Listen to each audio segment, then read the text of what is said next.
Et je me rappellerai toujours mon arrivée à Rivesaltes, cette désolation. La différence entre Gurs et Rivesaltes est la topographie des lieux. Parce que Rivesaltes est dans une plaine aride, subissant la tramontagne qui rendait la vie très difficile.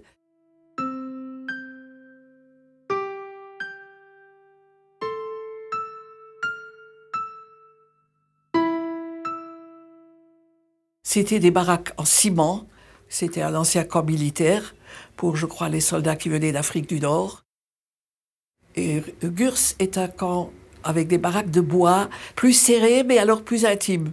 Il y avait des relations plus proches entre les gens. Et puis je crois qu'il y avait par hasard là-bas plus de leaders parmi les internés, alors que Rivesaltes était dispersé.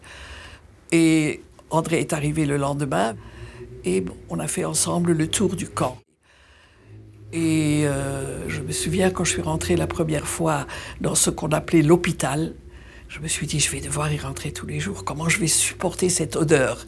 Et les grands bocaux d'urine qu'on gardait pour la journée, qui étaient là, ouverts, pour que les médecins puissent faire des analyses et tout ça, c'était affreux. Et le camp était sur une très grande surface. Les baraques étaient très distantes les unes des autres. Et il y avait au milieu, en plusieurs endroits, des lieux surélevés où il y avait ce qu'on appelait les WC, mais qui étaient épouvantables. Moi, j'étais là-bas avec Vivette Samuel et Simone Weil. Nous avions chacune notre domaine. Vivette, c'était surtout, elle avait un bureau, elle recevait les familles, elle s'occupait des papiers, etc., et de faire sortir le maximum d'enfants pour les mettre dans des familles ou dans les maisons de Rivesaltes.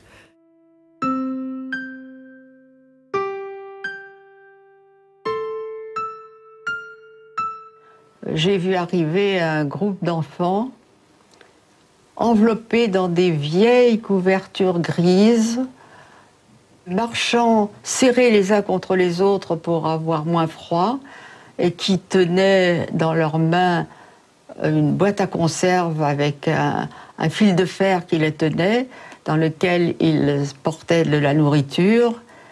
Et ça a été le premier contact que j'ai eu avec le camp. On a ouvert une permanence, où il y avait le mot « oser » dessus, et où on a annoncé qu'on recevait les mères. Et le bruit a couru très vite que l'OSE était là pour sortir les enfants du camp. Et ces femmes venaient en disant en allemand « Nehmen Sie mein Kind weg » « Prenez mon enfant ». Et il n'y avait pas de réticence. Hein. On était là, elles nous connaissaient, et elles savaient, à très peu d'exceptions près, elles savaient le camp est mauvais. On ne savait pas ce qui allait réellement se passer. Mais il faut absolument sortir les enfants du camp.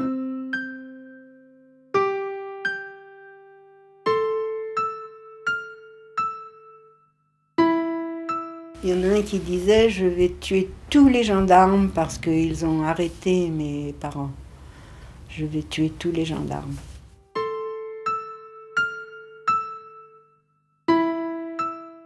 C'est Marcel Ezambert, mon ami d'enfance, qui me dit « Je suis toute seule avec 50 enfants, est-ce que tu peux venir ?» Alors le lendemain, je prends le train, puis j'arrive. Alors moi, je m'occupe des petits. Ils ont plein d'impétigo, des poux, ils sont très fragiles. Il reste à peu près 3 semaines, le temps qu'on fabrique des cartes d'alimentation, qu'ils reprennent un peu de poids, qu'ils soient soignés.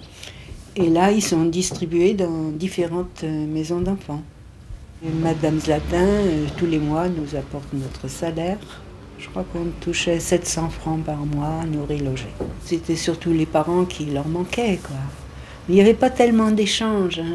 Ils parlaient peu. Les grands étaient très agressifs, très en colère.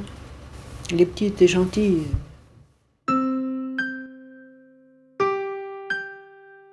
Puis je leur racontais le métro, le bruit que ça faisait. Et puis à l'époque, c'était du beau, du bon, du bonnet.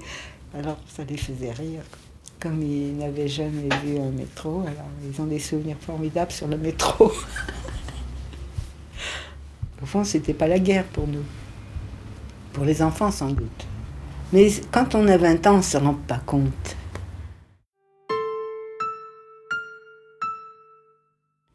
Alors au mois d'août, à 6 h du matin, les gendarmes arrivent avec la liste de tous les étrangers, enfants et adultes. Alors Marcel est emmené avec les enfants, parce qu'elle est polonaise, et on les accompagne. C'était un autobus, et ils sont emmenés dans cet autobus avec des adultes qui ont été rappelés dans tout Palavas et les environs. Moi, je ne voulais pas que l'autobus s'en aille, alors je me couche devant l'autobus. Ou il m'écrase, ou il ne part pas. Il y a un gendarme qui est venu très très gentiment me chercher, il m'a calmé, puis l'autobus est parti.